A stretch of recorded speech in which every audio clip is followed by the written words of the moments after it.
الحمد لله يستعينه واستغفره ونعوذ بالله من شرور أنفسنا من يهد الله فلا مضل له ومن يضلله فلا هادي له أما بعد فأعوذ بالله من الشيطان الرجيم بسم الله الرحمن الرحيم وإذ قال ربك للملائكة إني جاعل في الأرض خليفة قالوا أتجعل فيها من يفسد فيها ويسفك الدماء ونحن نسبح بحمدك ونقدس لك قال إني أعلم ما لا تعلمون صدق الله العلي العظيم وصدق رسوله النبي الكريم ونحن على ذلك من الشاهدين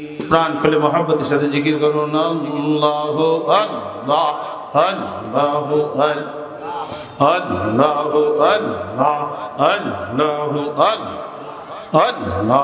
আল্লাহ আল্লাহু আল্লাহ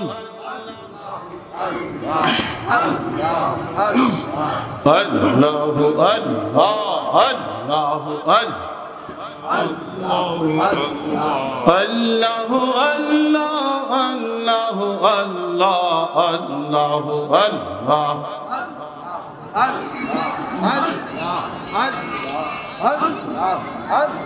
La ilaha illallah محمد رسول الله اللهم صل سيدنا مولانا محمد وعلى سيدنا مولانا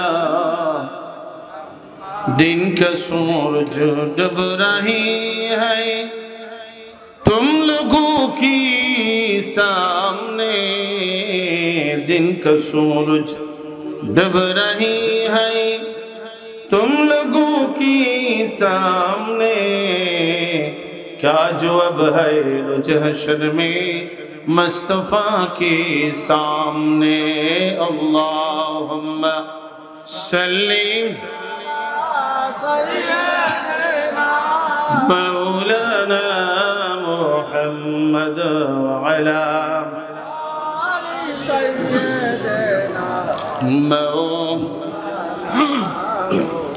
بلغ العلا بكماله كشف الدجى بجماله حسنت جميع خصاله صلوا عليه وآله وه ज़माना में मुअज़्ज़ज़ थे मुसलमान होकर और ज़माना में मुअज़्ज़ज़ थे मुसलमान होकर और तुम खारे हुए तारिके कुरान होकर बलगल उला बिकमालिही कशफत दुजा बिजमालिही हसनत जमीअ फिसालिही सल्लु अलैहि व आलिही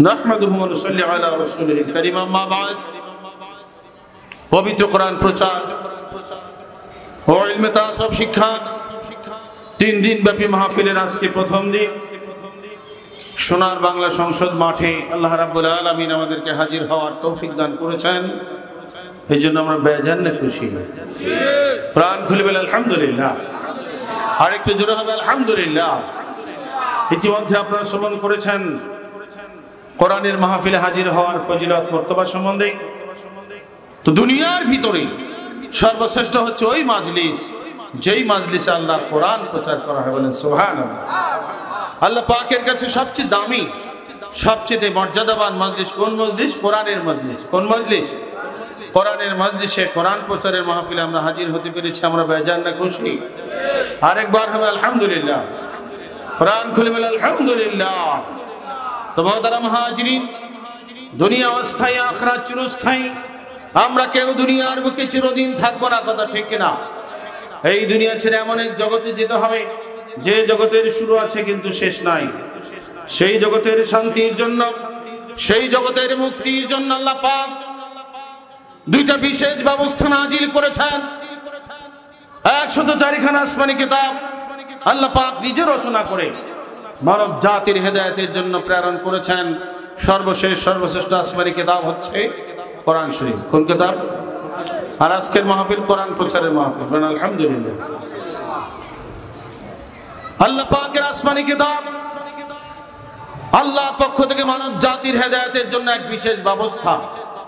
আরেকটা ব্যবস্থা হচ্ছে আসমানি কিতাবের শিক্ষক 1,24,000 মতান্তরে 2,24,000 পয়গাম্বর এই পৃথিবীর বুকে আসমানি কিতাবের শিক্ষা প্রদান করেছেন।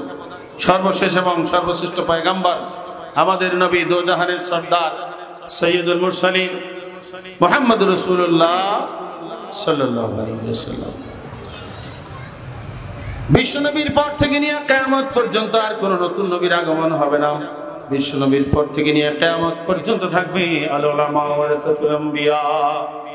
হাদিসের ঘোষণা মোতাবেক খাঁটি হক্কানি আলেমগণ লক্ষাধিক পয়গম্বরগণের ওয়ারিস, অর্থাৎ ওয়ারিস আম্বিয়া নায়েব রাসূল থাকবেন। নবী রাসূলগণের জামানায় নবী রাসূলগণের বর্তমানে ওয়ারিস আম্বিয়া নায়েব রাসূল উভয় দলকে কিতাবের ভাষায় হাদি বলা হয়। কি বলা হয়? হাদি বলা হয়। আসমানি কিতাব এবং আসমানি কিতাবের শিক্ষক হাদি, এই দুইটা বিশেষ ব্যবস্থা আল্লাহর পক্ষ থেকে মানব জাতির হেদায়েতের জন্য। আলহামদুলিল্লাহ, এই দুই ব্যবস্থা যারা যুগে যুগে গ্রহণ করেছে তারাই হয়েছেন হেদায়েত প্রাপ্ত, তারাই হয়েছেন সিরাতুল মুস্তাকিমের পথিক, তারাই হয়েছেন জান্নাতি। আলহামদুলিল্লাহ, আমরা নবী পাই নাই কিন্তু নবীর নায়েব পেয়েছি। বাজার না খুশি?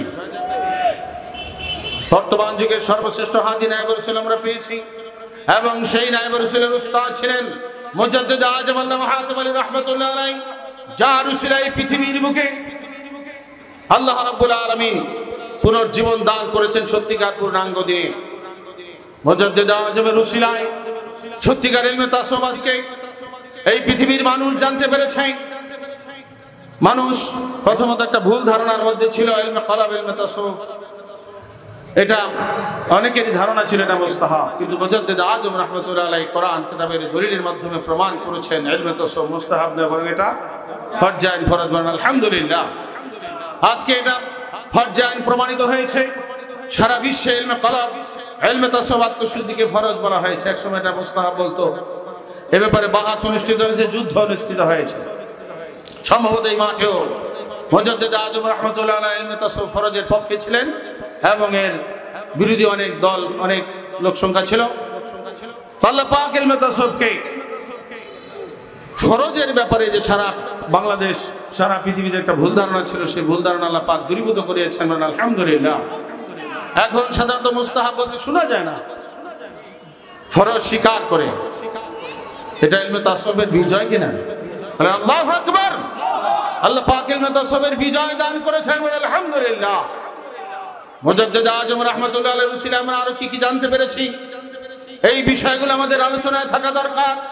মুজাদ্দিদ আজম রাহমাতুল্লাহ আলাইহি উদ্ধার করেছেন সারা পৃথিবী থেকে বন্দেগীর রূপরেখা।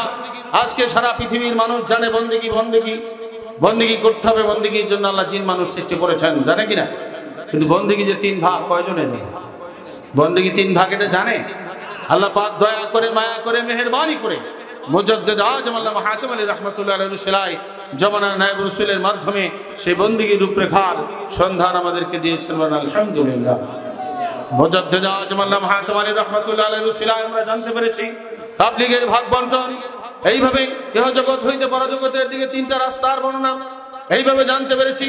সূরাতুল ফাতিহার মূল কথা, মূল শিক্ষা, গোড়ার দিকে আকায়েদ, তাসাউফ, ফিকহ, এইভাবে আমরা জানতে পেরেছি অসংখ্য বিষয়।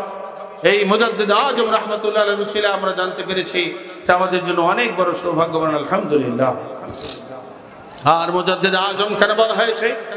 পৃথিবীর সবচেয়ে বড় মুজাদ্দিদ, সবচেয়ে বড় সংস্কারক ইমামে আজম আছে, কিন্তু মুজাদ্দিদ আজম পাওয়া যায় না। সবচেয়ে বড় সংস্কারক যিনি সংস্কার করেছেন দিনের রূপরেখা, সংস্কার করেছেন ইলমে তাসাউফের বিষয়গুলো, উদ্ধার করেছেন সারা পৃথিবী থেকে হারিয়ে যাওয়ার পরে বন্দেগীর ভাগ বন্টন, উদ্ধার করেছেন তাবলীগের রূপরেখা, এইভাবে উদ্ধার করেছেন। আলেম পীর বক্তা বিভাগ কামেল নাকেশ, এইভাবে অনেক বিষয় তিনি উদ্ধার করে আমাদের সামনে রেখে গেছেন এবং 30খানা পাঠ্য কিতাব আমাদের জন্য নির্ধারণ করে গিয়েছেন। এটা আমাদের জন্য মস্ত বড় নিয়ামত, আলহামদুলিল্লাহ। আল্লাহ পাকের নিয়ামতের শুকর আদায় করতে হবে। এই নিয়ামতের শুকর আদায় করলে আল্লাহ পাক নিয়ামত বাড়িয়ে দেন। নিয়ামত বাড়িয়ে দেবেন তিনি কে? আল্লাহ পাক নিয়ামত বাড়িয়ে দেন। আর যদি নিয়ামতের নাশুকরি করা হয়, ইন্না আযাবি লাশাদীদ, আল্লাহ পাক বলেন নিশ্চয় আমার আযাব অত্যন্ত শক্ত। আল্লাহর আযাবের অপেক্ষায় থাকতে হবে। কাজেই দুনিয়ার ভিতরে সবচেয়ে বড় নিয়ামত আখিরাতের হাদি, রাসূলের যুগে রাসূল, রাসূলের বর্তমানে নায়েব রাসূল হাদি। এই হাদির শুকরিয়া হচ্ছে হাদির ইত্তেবা অনুসরণ করা, হাদির নির্দেশ অনুযায়ী জীবন পরিচালিত করা, হাদির নির্দেশ মতো পূর্ণাঙ্গ দিন শিক্ষা করে আমল করা এবং জারি কায়েমের জন্য জানে মালে চেষ্টা করা।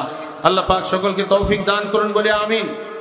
মুজাদ্দিদ আজম রাহমাতুল্লাহ আলাইহি লিখিত 30খানা কিতাবের ভিতরে সর্বশ্রেষ্ঠ কিতাব হচ্ছে আপনার কোরআন শরীফের মৌলিক শিক্ষার বাংলা তাফসীর। আলহামদুলিল্লাহ, এমন এক তাফসীর তিনি আমাদের জন্য লিপিবদ্ধ করে গিয়েছেন, যেই তাফসীরের ভিতরে আল্লাহ পাক 30 পারা কোরআনের কোন রুকুর ভিতরে কোন মূল শিক্ষা রেখেছেন সেটা তিনি আমাদের সামনে উদ্ধার করে গিয়েছেন, বর্ণনা করে গিয়েছেন। আলহামদুলিল্লাহ, এই পৃথিবীর ভেতরে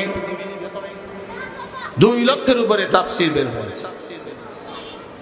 এক এক মুফাসসির এক এক ভাবে ব্যাখ্যা করেছেন, বহু ব্যাখ্যা করেছেন এবং হাজার হাজার পৃষ্ঠা নিয়ে ব্যাখ্যা করা হয়েছে। কিন্তু মুজাদ্দিদ আজম রাহমাতুল্লাহ আলাইহি ওনার যে তাফসীর, ওনার যে ব্যাখ্যা, এটা হচ্ছে পৃথিবীর ভিতরে ব্যতিক্রম ধর্মী বিরল এক তাফসীর। আলহামদুলিল্লাহ, জোরে বলুন আলহামদুলিল্লাহ। অল্প কথার ভিতরে 30 পারা কোরআনের মূল শিক্ষা সূরাতুল ফাতিহা থেকে আমাদের জন্য তিনি বর্ণনা করে গিয়েছেন। আলহামদুলিল্লাহ, এইভাবে কোন রুকুর ভিতরে কি আছে সেই বিষয় তিনি আমাদের সামনে রেখে গিয়েছেন। এই তাফসীরখানা আমাদের সবারই সংগ্রহে রাখা দরকার। এই তাফসীরের ভেতরে মুজাদ্দিদ আজম রাহমাতুল্লাহ আলাইহি শুরুতেই আউযু বিল্লাহ তাফসীর করেছেন। তাউজ করুন, আউযু বিল্লাহি মিনাশ শাইতানির রাজীম, বিসমিল্লাহির রাহমানির রহিম। তাউজ কোরআন পাঠের শুরুতে আউযু বিল্লাহ পাঠ করতে হয়। আল্লাহ রাব্বুল আলামিন সূরা নাহলের 98 নম্বর আয়াতে ঘোষণা করেছেন, ফাইদা ক্বরাআতাল কুরআন ফাসতাঈদ বিল্লাহি মিনাশ শাইতানির রাজীম। ও বান্দা, যখন তুমি কোরআন পাঠ করবে, কোরআন তেলাওয়াত করবে, তখন আমি আল্লাহ পাকের নিকট বিতাড়িত শয়তান থেকে আশ্রয় চেয়ে নিবে। শয়তান থেকে আশ্রয় চাইতে হবে কার কাছে? আলোচনা হবে কার কাছে? আল্লাহর কাছে আশ্রয় চাইতে হবে। এই তাওজের সংক্ষিপ্ত ব্যাখ্যা মুজাদ্দিদ আজম রাহমাতুল্লাহ আলাইহি করেছেন। আল্লাহ পাকের মাখলুকাতের ভিতরে মানুষ হলো সর্বশ্রেষ্ঠ জীব।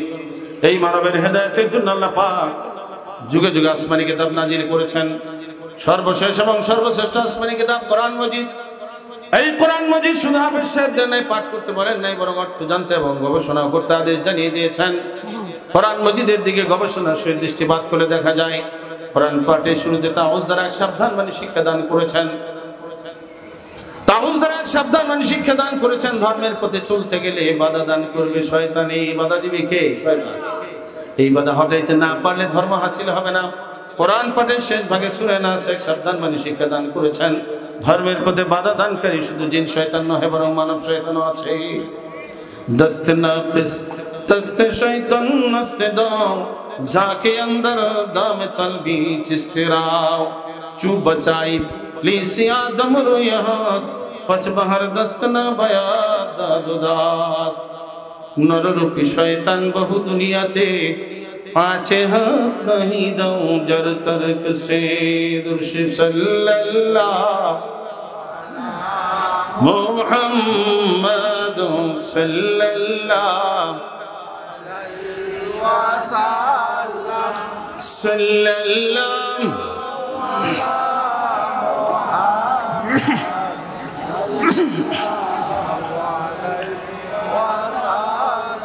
তো সংক্ষিপ্ত কথা হচ্ছে আউযু বিল্লাহর ভিতরে আল্লাহ পাক শিক্ষা দান করেছেন শয়তান চিনতে হবে। কি করতে হবে? শয়তান চিনতে হবে। শয়তান না চিনলে ধর্ম হাসিল করা সম্ভব নয়। শয়তান দুই ভাগ, জিন শয়তান এবং মানব শয়তান। জিন শয়তান ইবলিস এবং তার বাহিনী আমরা জানি, কিন্তু মানব শয়তানের ব্যাখ্যা আমাদের অনেকেরই জানা নাই। আল্লামা রুমি রহমাতুল্লাহ আলাইহি তার মাসনাবী শরীফের ভিতরে ব্যাখ্যা করেছেন দাস্তে নাকিস দাস্তে শয়তান। নাকিসের হাতে হাত দেওয়া না যেন কার হাতে? শয়তানের হাতে হাত দেওয়া। অর্থাৎ নাকিস যার ভিতরে ফেঁকা আছে, তার সব নাই, ধর্মের কিছু আছে কিছু নাই, সে হচ্ছে নাকিস। এই নাকিস যদি কামেল সাজাতে হলে তাহলে সে হবে মানব শয়তান, নায়েবে শয়তান। এই নায়েবে শয়তানের অনুসরণ করলে পরজগতে যেতে হবে, দোজখে, জাহান্নামে। আর যদি নায়েবে রাসূলের বর্তমানে নায়েবে রাসূলের অনুসরণ করা হয়, যার ভিতরে ফিকহ আছে, তাসওয়ুফ আছে, কিতাবী শর্ত আছে, তিনি হচ্ছে নায়েবে রাসূল, তার ইত্তেবা অনুসরণ করলে বেহেশত জান্নাত। আলহামদুলিল্লাহ। আউযু বিল্লাহ সংক্ষিপ্ত কথা, নায়েবে রাসূল চিনতে হবে, নায়েবে শয়তান ছাড়তে হবে। নায়েবে রাসূল চিনতে হবে, নায়েবে রাসূল কি? নায়েবে শয়তান ছাড়তে হবে, নায়েবে রাসূল ধরতে হবে। আলহামদুলিল্লাহ। সংক্ষেপে আরো বলতে পারি, কামেল ধরো, নাকেস ছাড়ো। নাকেস ছাড়ো, কামেল ধরো। এই হচ্ছে আউযু বিল্লাহ সংক্ষিপ্ত মূল কথা। আরো অনেক ব্যাখ্যা আছে, সংক্ষিপ্ত সময়। কাজে আউযু বিল্লাহর মাধ্যমে নাকেস কামেল আমাদের চিনতে হবে। নাকেস কামেল যদি আপনি না চিনেন তাহলে ধর্ম হাসিল করা সম্ভব না। কার কথা? আউযু বিল্লাহর ভিতরে আল্লাহ পাক পানা চাইতে বলেছেন, শয়তান থেকে পানা চাইতে বলছেন কে? আল্লাহ। কাজে নাকেস কামেল চিনতে হবে, তাহলে আপনার আমার ধর্ম হাসিল হবে। এরপরে বিসমিল্লাহর ভিতরে আল্লাহ পাক মূল শিক্ষা রেখেছেন আল্লাহ পাকের জগৎ নিতে হবে। জোরে হবে, জগৎ কয়টা? ইহজগৎ পরজগৎ। ইহজগৎ দুনিয়া অস্থায়ী, পরজগৎ চিরস্থায়ী। পরজগৎ কি অস্থায়ী না চিরস্থায়ী? আমরা সবাই পরকালের যাত্রী, কথা ঠিক কিনা? দুনিয়াতে চিরদিন আমরা থাকতে পারবো? কারো থাকার সাধ্য আছে? যেতে হবে আখিরাতে। আমাদের অনেকের দাদা দাদি চলে গেছেন, নানা নানি চলে গেছেন, অনেকের পিতা ভাই বোন চলে গেছেন। তারা কোন জগতে চলে গেছেন? পরজগতে, আখিরাতে। আমাদেরকেও যাওয়া লাগবে কিনা? অবশ্যই যেতে হবে। সেই জগতে আছে সুখের স্থান বেহেশত, আছে দুঃখের স্থান দোজখ। দোজখ থেকে মুক্তি, বেহেশতে কোটি কোটি আল্লাহ পাকের নিয়ামত যদি আমরা হাসিল করতে চাই তাহলে নেককার হওয়া লাগবে। বিসমিল্লাহর ভিতরে রহমান এবং রহিম দুইটা সিফাত। আর রহমান ফিদ দুনিয়া, রহিম ফিল আখিরাহ। আল্লাহ পাক রহমান সিফাতে দুনিয়ার লালন পালন করেন। এই দুনিয়াতে দেখা যায় আল্লাহকে বিশ্বাস করে না। কি মুসলমান, কেউ মুসলমান, কি কাফের, কি ইহুদি, কি খ্রিস্টান, কি বৌদ্ধ, তাদেরও টাকা পয়সা, ধন সম্পদ আছে, ক্ষমতা আছে, বাড়িঘর আছে, জায়গা জমি আছে কিনা? আরো জোরে বলতে হবে, আছে কিনা? এমনকি বাহ্যিক শক্তি দেখা যায় মুসলমানদের চাইতে ইহুদি খ্রিস্টানদের বর্তমানে আরো বেশি, কথা ঠিক কিনা? এর মর্ম কথা আল্লাহ পাক বিসমিল্লাহর ভিতরে দান করেছেন। আল্লাহ পাক বলেছেন এই দুনিয়া অস্থায়ী, কাজে অস্থায়ী দুনিয়ার ভিতরে কাফের মুশরিক তাদেরকেও আমি ক্ষমতা দেই, তাদেরকেও আমি রিজিক দেই, তাদেরকেও রাজত্ব, টাকা পয়সা, অনেক কিছু আমি দান করি, কিন্তু আখিরাতে আমার নিয়ামতের এক ফোঁটা জান্নাতের পানিও তাদেরকে দেওয়া হবে না। আল্লাহু আকবার। জান্নাতের নিয়ামত পাবে আল্লাহর খাঁটি বান্দারা, মুমিন বান্দারা। কাজে হে দুনিয়ার মানুষরা, তোমরা যদি মুমিন হয়ে আসো, খাঁটি কামেল সিফাতি মুসলমান হয়ে আসো, তাহলে তোমাদের জন্য রহিম সিফাতে আমি আখিরাতে নাজ নিয়ামত দিব। সেই রহিম সিফাতে আমি আখিরাত প্রতিপালন করব। আখিরাতে রহিম সিফাতের সংবিধান আমার পরিচালিত হবে। সেখানে একমাত্র নেককার লোকেরাই পাবে আমার নিয়ামত। আলহামদুলিল্লাহ। কাজে নেককার হওয়ার জন্য কি লাগবে সেটা আছে সূরাতুল ফাতিহার ভেতরে। সূরাতুল ফাতিহার মধ্যে আলহামদু থেকে মালিক ইয়াউমিদ্দিন পর্যন্ত ঈমানের শিক্ষা। এরপর ইয়াকা না'বুদু থেকে ইয়াকা নাস্তাঈন পর্যন্ত আল্লাহ রাব্বুল আলামিন আত্মশুদ্ধিত ইলমে তাসাউফের শিক্ষা রেখেছেন। আলহামদুলিল্লাহ। ইলমে তাসাউফের শিক্ষা পায় না 30 পারা কোরআনে কোথাও, এরকম আছে না কিছু কিছু মানুষ? অথচ সূরাতুল ফাতিহার ভিতরে আল্লাহ পাক ইলমে তাসাউফ রেখেছেন। আলহামদুলিল্লাহ। শুরুতে ঈমানের মাসআলা, মাঝখানে ইলমে তাসাউফ, শেষ দিকে ইলমে ফিকহের বর্ণনা। সূরাতুল ফাতিহার মধ্যে কয় ভাগ আলোচনা আছে? কোটি কোটি মানুষ মুসলমানের কাছে, লক্ষ লক্ষ আলেমের কাছে যদি প্রশ্ন রাখেন, 30 পারা কোরআনের মা বলা হয় সূরাতুল ফাতিহাকে উম্মুল কোরআন। এই কোরআনের মূল কথা কি? সঠিক জবাব আসে না, কথা ঠিক কিনা? অথচ মুজাদ্দিদ আজম রাহমাতুল্লাহ আলাইহি একজন আদনা ছাত্র বলে দিতে পারে 30 পারা কোরআনের মূল কথা আছে সূরাতুল ফাতিহায়। সূরাতুল ফাতিহার সংক্ষিপ্ত কথা হচ্ছে আকায়েদ, তাসাউফ এবং ফিকহ। আলহামদুলিল্লাহ। আর জোরে বল আলহামদুলিল্লাহ। 30 পারা কোরআনের মূল কথা আমরা সূরাতুল ফাতিহার মাধ্যমে জানতে পেরেছি। আমরা বেজান না খুশি? শেষ দিকে আছে ইহদিনাস সিরাতাল মুস্তাকিম থেকে ওয়ালাদ-দাল্লিন পর্যন্ত 3টা রাস্তা। সিরাতুল মুস্তাকিম, মাগদুব, দাল্লিন, সিরাতুল মুস্তাকিম বেহেশতের রাস্তা, মাগদুব দাল্লিন দোজখের রাস্তা। সিরাতুল মুস্তাকিমে চলতে হলে সংক্ষেপে হাদি লাগবে, হাদির শিক্ষা গ্রহণ করতে হবে, হাদির ইত্তেবা করতে হবে। হাদির ইত্তেবা অনুসরণের মাধ্যমে যদি আমরা চলতে পারি তাহলে সিরাতুল মুস্তাকিমের পথিক বলেন আলহামদুলিল্লাহ। হাদিকে অমান্য করা, হাদির বিরোধিতা করা মাগদুব। আর কোন মানুষ বা বস্তুকে খোদার আসনে বসানো, যেমন খ্রিস্টানরা বলে 3 খোদা, ইহুদিরা বলে 2 খোদা, মূর্তি পূজক, সূর্য পূজক, আগুন পূজক আছে কিনা, এরা হচ্ছে দাল্লিন রাস্তা, জাহান্নামী বলেন নাউযুবিল্লাহ। আল্লাহ আমাদেরকে সিরাতুল মুস্তাকিমের পথিক বানিয়ে দিন, জোরে বলুন আমিন। সূরাতুল ফাতিহার মূল কথা আকায়েদ তাসুফ ফিকাম ওয়াল মাকসুদ মিনাল কুরআন বায়ানু হাযিল আনওয়া'i সালাসা। তাফসীর কবিরের ভিতরে ইমাম ফখরুদ্দিন রাজি রাহমাতুল্লাহ আলাইহি তিনি উল্লেখ করেছেন 30 পারা কোরআনের মূল কথা, মূল বিষয়বস্তু সূরাতুল ফাতিহার ভিতরে আল্লাহ পাক বর্ণনা করেছেন এবং আল্লাহ আসমানি কিতাব কোরআন নাজিল করেছেন এই 3 বিষয় শিক্ষা দেওয়ার জন্য। কয় বিষয়? কি কি? আকায়েদ, তাসুফ এবং ফিকহ। আলহামদুলিল্লাহ। আকায়েদ, তাসুফ, ফিকহের ব্যাখ্যা আপনি জানলেন, 30 পারা কোরআনের মূল শিক্ষা জানা হয়ে গেল। বেজান না খুশি? আরো জোরে আলহামদুলিল্লাহ। এরপরে সূরা বাকারার 1 নম্বর রুকু। 1 নম্বর রুকুর মূল কথা আল্লাহ বলছেন যে হে দুনিয়ার মানুষ, তোমরা কাফের হও না, মুমিন হও।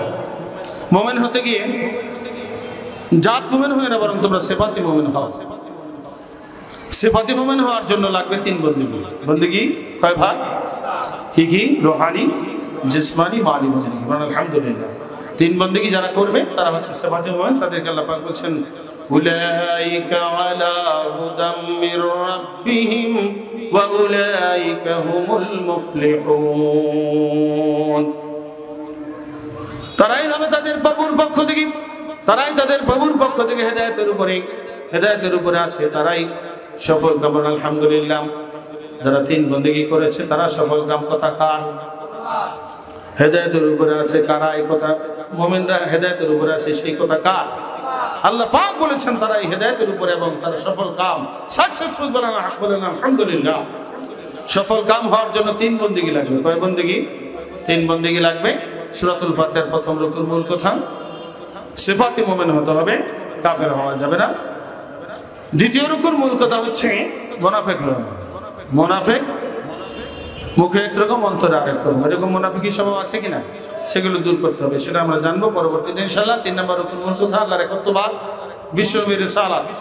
কোন ধর্মের ভিতরে আছে? ইসলাম ধর্মের মধ্যে। বলুন আলহামদুলিল্লাহ। ইসলাম ধর্মের ভিতরে আল্লাহর একত্ববাদ আছে, বিশ্বনবীর রিসালাত আছে। সেটা হচ্ছে সত্য ধর্ম। সেটা কোন ধর্ম? ইসলাম ধর্ম। বলুন আলহামদুলিল্লাহ।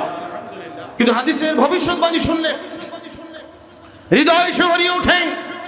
আল্লাহ রাসূল ভবিষ্যৎবাণী করেছেন তাফতারিকু উম্মতি আলা 73 মিল্লাতান কুল্লুহুম ফিন-নার ইল্লা মিল্লাতান ওয়াহিদা। ক্বালু মান হিয়া ইয়া রাসূলুল্লাহ? ক্বালা মা আনা আলাইহি ওয়া আসহাবি। নবীজি বলেছেন আমার ইন্তেকালের পরে শীঘ্রই এমন একটা জামানা আসতেছে, ইসলাম ধর্ম নিয়ে 73টা ভাগ হবে। 72 ভাগ হবে দোজখের বাসিন্দা, আগুনের বাসিন্দা, দোজখী। বলেন নাউযুবিল্লাহ। মাত্র একটা দল হবে জান্নাতি। সাহাবায়ে কেরাম আরজ করেছেন ক্বালু মান হিয়া ইয়া রাসূলুল্লাহ? 73 দলের ভিতরে 72 দল হবে জাহান্নামী, দোজখী। মাত্র একটা দল হবে জান্নাতি। সেই জান্নাতি দলের পরিচয় কি? ক্বালা মা আনা আলাইহি ওয়া আসহাবি। জবাব আল্লাহ রাসূল বলেছেন আমি এবং আমার সাহাবায়ে কেরাম যেই শিক্ষা নিয়ে আছি, যেই রীতিনীতি নিয়ে আছি, সেই শিক্ষা এবং সেই রীতিনীতি নিয়ে যারা থাকবে তারা হবে একদল, তারা হবে জান্নাতি। আলহামদুলিল্লাহ। তো নবী এবং সাহাবাদের শিক্ষা কি ছিল? লক্ষ লক্ষ হাদিসের মামুল হাদিস। কোন হাদিস? হাদিসে জিবরাইলের ভেতরে পাওয়া যায় ইন্নাদ দীনা মুরাক্কাবুম মিন সালাসাতি আজজাইন। নিশ্চয় আল্লাহর দ্বীন গোড়ার দিকে গঠিত হয়েছে 3 অংশের দ্বারা। আলহামদুলিল্লাহ। কয় অংশের দ্বারা? আকায়েদ, তাসুফ এবং ফিকহ। যেই দলের ভিতরে থাকবে তারা হলো একদল। সেই শিক্ষা হলো আল্লাহ রাসূল এবং সাহাবাদের শিক্ষা। হাদিসে জিবরাইলে বিস্তারিত আছে। কাজে আল্লাহ রাসূল এবং সাহাবাদের শিক্ষা আমরা পেয়েছি। বেজান না খুশি? একদল হওয়ার জন্য, জান্নাতি দল হওয়ার জন্য আল্লাহ রাসূল এবং সাহাবাদের শিক্ষা লাগবে। সাহাবাদের শিক্ষা আল্লাহ রাসূলের শিক্ষা কি আংশিক ছিল না পূর্ণ? আরো জোরে আংশিক না পূর্ণ? পূর্ণতার ভিতরে হচ্ছে মুক্তি, আংশিকে মুক্তি নাই। আর পূর্ণতা হচ্ছে ঘোড়ার দিকে আকায়েদ, তাসুফ এবং ফিকহ। জান্নাত চাহে কে বাদ আর দিন কা উসকে কামাল কা ফিকহ, আকায়েদ और তাসুফ পড়ায়। প্রত্যেকটা মুসলমানের জানা দরকার দিনের রূপরেখা এবং মহান পূর্ণতা অর্থাৎ পূর্ণাঙ্গ দিন হচ্ছে আকায়েদ, তাসাউফ এবং ফিকহ। এরপরে আমলি মাসা 4 ভাগ, এরপরে 4 দশা কত হয়? 40 উসুলে দিনের মূলনীতি, 6 উসুল কিংবা 5 উসুলে নয়। 40 উসুলে পূর্ণাঙ্গ দিন হয়। বলেন আলহামদুলিল্লাহ। কাজে পূর্ণাঙ্গ দিন কবুল করতে হলে 40 উসুল আপনাকে আমাকে কবুল করতে হবে। তো মোহতারাম মুহাজিরিন, এই 40 উসুল আকায়েদ, তাসাউফ, ফিকহ ঘোরার দিকে 3 ভাগ। যেই দলের ভিতরে থাকবে সেই দল হলো খাঁটি, একদল জান্নাতি। বলেন আলহামদুলিল্লাহ। আর আকায়েদ, তাসাউফ, ফিকহ কিছু আছে কিছু নাই, তারা হচ্ছে আংশিক। অংশ বিশেষ শিক্ষা যারা থাকবে, আমার আগে আমার ছোট ভাই বলেছেন যে মাগরিবের নামাজ ফরজ 3 রাকাত করতে হবে। 2 রাকাত 30 পারা কোরআনের সমস্ত কোরআন শরীফ দিয়ে 2 রাকাত যদি মাগরিবের নামাজ ফরজ আদায় করা হয়, ফরজ আদায় হবে। 3 রাকাত করতে হবে। আকায়েদ, তাসাউফ, ফিকহ ধর্মের 3টা মৌলিক বিষয় আপনাকে আমাকে গ্রহণ করতে হবে যদি আমরা কামিল হতে চাই, একদল জান্নাতি হতে চাই, তাহলে 3 ভাগ লাগবে। আর 2 ভাগ আছে, 1 ভাগ নাই। সে কি কামেল না আংশিক? আংশিকে মুক্তি আছে, আংশিকে মুক্তি নেই। আল্লাহ আমাদেরকে কামেল পূর্ণ হওয়ার তৌফিক দান করুন বলে আমিন। শুরুতে আমি তেলাওয়াত করেছিলাম 4th রুকুর প্রথম দিক থেকে। আউযু বিল্লাহি মিনাশ শাইতানির রাজীম। বিসমিল্লাহির রাহমানির রাহিম। وإذ قال ربك للملائكة إني جاعل في الأرض خليفة قالوا أتجعل فيها من يفسد فيها ويسفك الدماء ونحن نسبح بحمدك ونقدس لك قال إني أعلم ما لا تعلمون صدق الله العلي العظيم। আল্লাহ পাক 4th রুকুর ভিতরে, 4th রুকুর মধ্যে আল্লাহ রাব্বুল আলামিন দুনিয়ার মানুষকে যে আশরাফুল মাখলুকাত বানিয়েছেন, সৃষ্টির সেরা জাতি বানিয়েছেন, আল্লাহর খলিফা নির্ধারণ করেছেন, সেই বিষয়গুলো তিনি শুরুতে উল্লেখ করেছেন। আলহামদুলিল্লাহ, মানুষ হচ্ছে আল্লাহর খলিফা। আমরা বেজান না খুশি? আল্লাহর খলিফা, আল্লাহ পাকের খলিফা। দুনিয়ার সবকিছু তুমি চিনেছো, কিন্তু তোমাকে তুমি নিজেই চিনি না। বিষয়টা চিন্তা করছেন? আমি যে মানুষ, আল্লাহর খলিফা, এটা আমি জানি না। দুনিয়ার সবকিছু আমি বুঝি, কিন্তু আমাকে নিজেকে আমি চিনি না।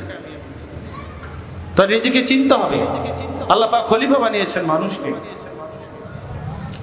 তো মোহতারাম মুহাজিরিন, আল্লাহর খলিফা আশরাফুল মাখলুকাত, সৃষ্টির সেরা জাতি, মানব জাতি। আমরা বেজান না খুশি? কারণ আলহামদুলিল্লাহ, ইন্নী জাইলুন ফিল আরদি খলিফা। আল্লাহ পাক ফেরেশতাদেরকে ডাক দিয়ে বললেন, নিশ্চয় আমি পৃথিবীর বুকে আমার খলিফা আমি সৃষ্টি করতে চাই। তখন খলিফারা আল্লাহ রাব্বুল আলামিনের সামনে ভোট দিয়েছিল, সমর্থন পেশ করেছিল। তারা বলেছিল যে পরওয়ারদিগার, এমন এক জাতি তুমি সৃষ্টি করবে, যেই জাতি আতাজালু ফিহা মান ইউফসিদু ফিহা ওয়া ইয়াসফিকুদ দিমা, ফাসাদ সৃষ্টি করবে, রক্তারক্তি করবে, এমন একটা জাতি তুমি সৃষ্টি করবে। খলিফা বানাতে মর্ম ভিতরে ছিল যে খলিফা বানাতে হলে না আমরাই আছি, ভিতরে গোপন কথাটা ফেরেশতাদের ছিল। আর একটা জাতি বানানোর কেন দরকার? এবং এটা প্রকাশও করেছে, ওয়ানাহনু নুসাব্বিহু বিহামদিক ওয়া নুকদ্দিসু লাক। আমরাই তো তোমার গুণ কীর্তন করতেছি এবং তোমার তাসবিহ পাঠ করতেছি, তোমার প্রশংসা কীর্তন করতেছি। আল্লাহ রাব্বুল আলামিন জানিয়ে দিলেন, ইন্নী আ'লামু মা লা তা'লামুন। ওই ফেরেশতারা, নিশ্চয় আমি যা জানি তোমরা তা জানো না। আল্লাহু আকবার। আল্লাহ পাক বুঝাতে চাইলেন, আমি যে মানব বানাবো, আদম সন্তান সৃষ্টি করবো, আদম সৃষ্টি করবো, সেই আদম শুধু মারামারি করবে না, রক্তারক্তি করবে না, বরং সেই আদম সন্তানের মধ্যে আমার পয়গম্বরও থাকবে। সুবহানাল্লাহ। পয়গম্বরগণের বর্তমানে পয়গম্বরগণের ওয়ারিস থাকবে, নায়েব নবীগণ থাকবে। তো মোহতারাম মুহাজিরিন, অনেক লম্বা ঘটনা আদম সৃষ্টির কাহিনী। এখানে আল্লাহ রাব্বুল আলামিন মানুষকে আল্লাহর খলিফা নির্ধারণ করেছেন। তো খলিফা কিভাবে? যেমন তাবলীগ খাস নফল না ফরজ? আরো জোরে, নফল না ফরজ? এই তাবলীগ খাস আদায় করতে হবে প্রত্যেকটা মুসলমানকে। প্রত্যেকটা মুসলমান তাবলীগে খাসের ব্যাপারে আল্লাহর খলিফা, কারণ আলহামদুলিল্লাহ আল্লাহর খলিফা তাবলীগে খাসের ব্যাপারে। আর নবী রাসূল নায়েব রাসূল হলেন তাবলীগে আম করার জন্য খলিফা, বলেন আল্লাহু আকবার। তাহলে আপনি আমি আল্লাহর খলিফা, বেজান না খুশি? আল্লাহর খলিফা হলে পরে, আল্লাহর প্রতিনিধি হলে পরে আল্লাহর আইন কানুন বিধিবিধান দুনিয়ার বুকে জারি কায়েমের জন্য জান মাল দিয়ে চেষ্টা সাধনা করা লাগবে, লাগবে কিনা? তো মুহতারাম মুহাজিরিন, আল্লাহ পাকের খলিফা হয়ে আমরা যেন আমাদের জীবনকে আল্লাহ দেওয়া হাদির নির্দেশ অনুযায়ী পরিচালিত করতে পারি, সেই তৌফিক আল্লাহ পাক দান করুন, সকলে বলুন আমিন। তো মুহতারাম মুহাজিরিন, জান্নাতের পথে চলার জন্য, আল্লাহর বন্দেগী যথাযথভাবে আদায় করার জন্য, রুহানি জিসমানি মালি বন্দেগী করার জন্য একজন আখিরাতের হাদি মুর্শিদ গ্রহণ করতে হবে।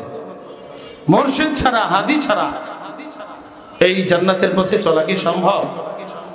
সম্ভব নয়। এই জন্য হাদি লাগবে, মুর্শিদ লাগবে, উস্তাদ লাগবে। উস্তাদের মাধ্যমে সেই দিন শিক্ষা করে আমল করতে হবে।